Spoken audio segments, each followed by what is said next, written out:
मैं एक social being हूँ, पर मुझे एक डिस्टेंस से सोशल होना अच्छा लगता है। सच्चाई तो यह है कि मुझे लोगों को ऑब्जर्व करना बहुत अच्छा लगता है, पर थोड़े डिस्टेंस से। आप कह सकते हैं कि ये मेरी हॉबी भी है। कभी कभी कहीं दूर निकल जाना बेस्ट पॉसिबल वे होता है अपनी प्रॉब्लम से दूर भागने का। प्रॉब्लम्स जो आपका पीछा कभी नहीं छोड़ती, हमेशा आपको तलाशती ही रहती हैं। मेरी जर्नीज भी कभी कभी इसीलिए प्लान की जाती हैं ताकि जो नेवर एंडिंग प्रॉब्लम्स है मेरी लाइफ में, उनसे थोड़े दिन के लिए तो मुझे रिलीफ मिल जाए। पर मैंने अपना एक लेसन सीख लिया है। आप जितनी भी कोशिश करो ना इन सबसे भागने की, प्रॉब्लम्स आपका पीछा करते हुए आ ही जाती हैं, और वो तब तक आपको नहीं छोड़ती हैं जब तक कि आप धरती के दूसरे कोने पे ना पहुंच जाएं, और शायद तभी नहीं। तो बस उन्होंने मेरा पीछा नहीं छोड़ा और अमरनाथ की ट्रिप पर भी वो मेरे साथ साथ चली। But you know what, as a parting shot मुझे इतनी खूबसूरत गिफ्ट मिली इस अमरनाथ ट्रिप में, एक ऑसम एक्सपीरियंस लाइफ टाइम का, जो आज मैं आपके साथ शेयर करने जा रही हूँ मेरी दुनिया विद वीरा में, जिसे मैंने ऑडियो बुक में कन्वर्ट किया है अपनी book in search of a perfect kappa से, जो कि एक ट्रैवलॉग है। भारत के 20 डेस्टिनेशंस हैं जो मैंने कवर किए हैं, उन्हीं में से एक अमरनाथ है, और आज उसकी ऑडियो कहानी आप तक पहुंच रही है वीरा के थ्रू। आइए चलते हैं कश्मीर की ओर। एक बार फिर से भाई मैं अपनी माँ को धन्यवाद कहना चाहूंगी। I must give kudos to my mother, क्योंकि वो इतनी ब्रेव थी कि 1991 में उन्होंने अमरनाथ यात्रा के बारे में सोचा, जबकि हर इंसान उस एरिया में जाने से कतरा रहा था। टेररिस्ट अटैक्स अपने फुल ब्लूम पे थे उस वक्त। कहने को तो अमरनाथ कश्मीर में है, और कश्मीर को दुनिया का स्वर्ग कहा जाता है, पर कुछ इंसानियत के दुश्मन ऐसे हैं जो स्वर्ग को नर्क बनाने पर बुरी तरह से तुले हुए थे। कोशिश आज भी चालू है, लेकिन अच्छी बात यह है कि अब वो कोशिशें नाकाम हो रही हैं। पर जब हम गए थे तो पूरी आर्मी का वहां पर कंट्रोल था। एक्चुअली जब हम जाने लगे थे तो हर इंसान ने हमें ऐसे सी ऑफ किया था जैसे वो हमें दोबारा कभी देख नहीं पाएंगे। ट्रिप एक बार फिर से बहुत जल्दी में प्लान की गई थी। ठीक 24 घंटे पहले ही मेरी माँ को कंफर्मेशन मिला था। अपनी 2 टीचर फ्रेंड्स के साथ उन्होंने अमरनाथ जाने की प्लानिंग कर ली थी। एक्चुअली प्रॉब्लम इस बार मेरे पापा की तरफ से आई। मैं और मम्मी अकेले कश्मीर जा रहे हैं, उन हालातों में जा रहे हैं। मैं आपको बता दूं कि मेरे पापा जो हैं वो जर्नलिस्ट हुआ करते थे, तो उनको तो हर चीज का डिटेल में इंफॉर्मेशन रहता था। उन्होंने हमें ऐसे देखा जैसे कि हमारे दिमाग की छुट्टी हो गई है। पर हम जितने सनकी थे, हमने अनाउंस कर दिया, पापा मैं तो जा रही हूँ। मम्मी ने कहा, सुनो जी मैं तो जा रही हूँ। बेचारा एक अकेला इंसान, उसकी बिल्कुल नहीं चली। और तब मैंने रियलाइज किया कि हमारी जो इतनी जर्नीज हैं, उसमें मेरे पिताजी का बहुत योगदान रहा है। एक्चुअली उन्होंने बहुत सपोर्ट किया था हमें। 2 स्टबर्न औरतें जब एक अकेले आदमी से भिड़ेंगी तो क्या होगा? उस बेचारे को हार माननी ही पड़ती है, ये मैंने तब महसूस किया। बस फिर क्या था, हम अगले दिन ट्रेन पर सवार हो गए। पर जब मैं ट्रेन पे चढ़ रही थी, मुझे बिल्कुल भी अंदाजा नहीं था कि यहाँ से मेरी जिंदगी का रुख बदलने वाला है। लड़ाइयाँ, झगड़े, प्यार, मोहब्बत, एडवेंचर, चैलेंजेस, क्या कुछ नहीं आने वाला था इस जर्नी में, मुझे तो पता ही नहीं था। पहला झटका हमें तब लगा जब हम जम्मू पर उतरे। हमें इन्फॉर्म किया गया कि किसी को भी पहलगाम जाने की इजाजत नहीं है, क्योंकि वहाँ पर फायरिंग चल रही है। अगर कोई जाना चाहता है तो उसे रिटर्न फॉर्म में देना होगा कि वो अपनी मर्जी से जा रहे हैं और उनकी मौत के लिए कोई और जिम्मेदार नहीं है।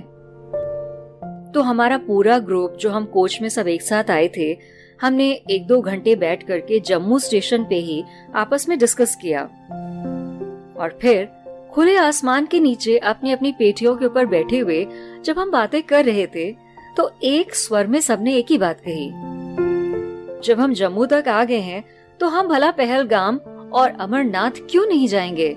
अब तो जान पर खेल कर ही जाएंगे। और यहाँ पर हमारी हिंदू फिलॉसफी बहुत काम कर गई।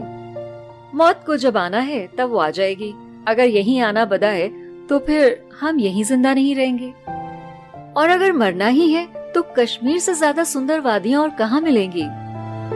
क्या सोच थी हम लोगों की, क्या जज्बा था। उस वक्त तो सब कुछ सपने जैसा लग रहा था और डरावना भी।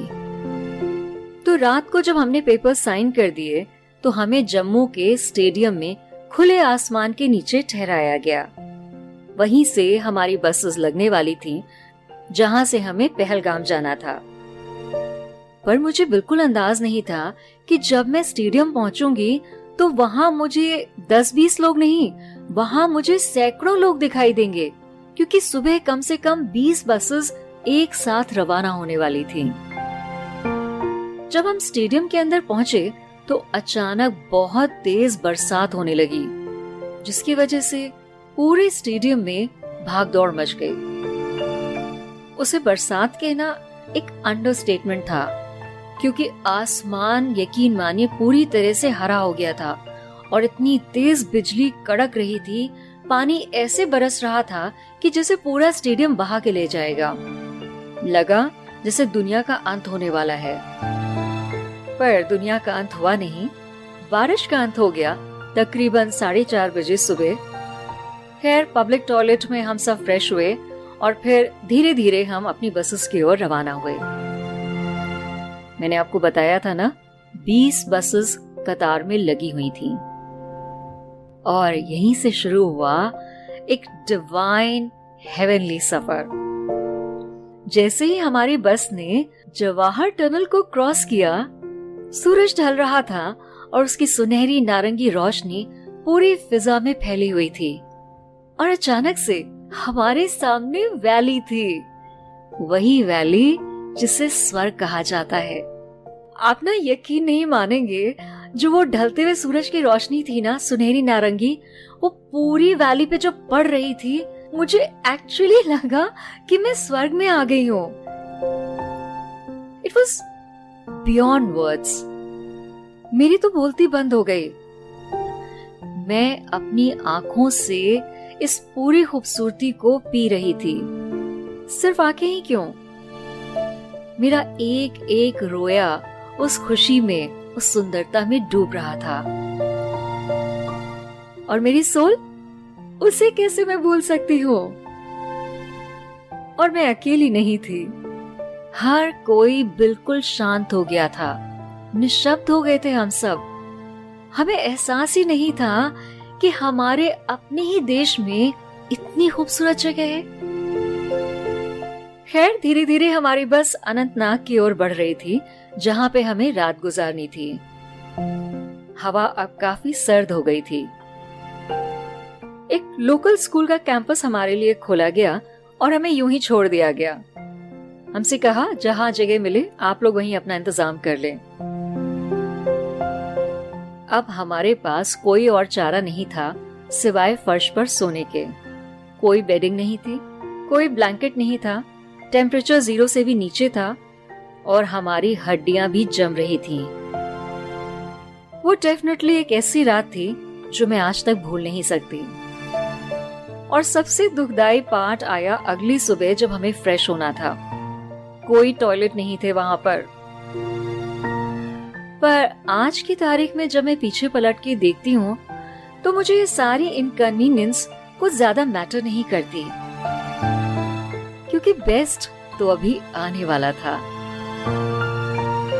सुबह होते ही हमारे साथ एक नया हमराही आया और वो थी लिद्दर नदी, जो हमारे साथ साथ चल रही थी, गुनगुनाती हुई, खेलती हुई, अटखेलियां करती हुई और मुस्कुराती हुई। मैंने ना पहली बार एक नदी को रोड के बराबर बहते हुए देखा था और पानी शीशे जैसा चमकदार।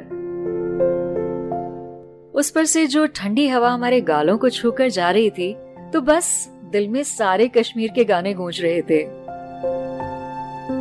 हम धीरे धीरे पहलगाम की ओर बढ़ रहे थे। बस इस पूरी खूबसूरती में एक ही सीन ऐसा था जो हमें बार बार बहुत खटक रहा था, और वो थे बराबर लेंथ पे खड़े हुए सोल्जर्स, आर्मी के सोल्जर्स। मैंने अपने आप से सवाल किया, भला क्यों इतनी खूबसूरत जगह को कोई बर्बाद करना चाहता है? क्या हम इंसान मिल करके इस खूबसूरती को एक साथ अपना नहीं सकते? तकरीबन 12 बजे हम पहलगाम पहुंचे और वादियां और भी इथेरियल होती गई। सफेद बादलों का गुच्छा, चीड़ और देवदार के लश ग्रीन फॉरेस्ट्स, और सामने बर्फ से ढके पहाड़, और हमारे ठीक सामने लिद्दर नदी गड़गड़ाते हुए। हम उस डिवाइन मोमेंट को पूरी तरह से सेवा कर रहे थे, पर अब हमारे पेट ने भी बिगुल बजाना शुरू कर दिया था। पहलगाम से अमरनाथ की गुफा तक पहुंचने में उस रूट से 3 रातें और 4 दिन लगते थे। तो हमारा ग्रुप, जो कि 20 लोगों का था, हमने एक टेंट को हायर किया और फिर हम 20 लोगों की एक टेंटेड फैमिली बन गई। जब हम पहलगाम से अमरनाथ गुफा की ओर जाते हैं तो हमारा पहला नाइट स्टे आया चंदनबाड़ी पे, जो कि बहुत ही फन मोमेंट था, क्योंकि वहां पर हमने बॉनफायर जलाई और हम 20 लोगों ने बैठ करके ढोलक मजीरे के साथ भजन गाए। और वहीं से मेरी जर्नी ने एक अलग टर्न लिया, क्योंकि यहाँ मुझे एक दोस्त मिला जो आने वाले वक्त में दोस्त से कुछ ज्यादा होने वाला था। अमरनाथ की मेरी इस जर्नी में अगले एपिसोड में मैं आपको चंदनबाड़ी से आगे ले चलूंगी और अपने उस नए दोस्त से मिलवाऊंगी। वही दोस्त जिसने मेरी जिंदगी में अनगिनत रंग भर दिए।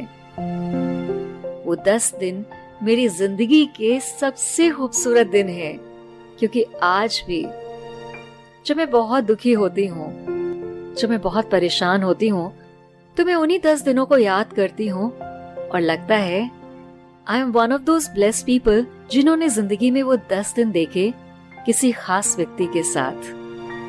तो मेरी दुनिया विद वीरा में अमरनाथ की जर्नी के अगले एपिसोड में आप जरूर मिलिएगा। और अभी के लिए मैं आपको और आपके नियर एंड डियर वंस को विश करती हूँ अ ब्यूटीफुल टाइम।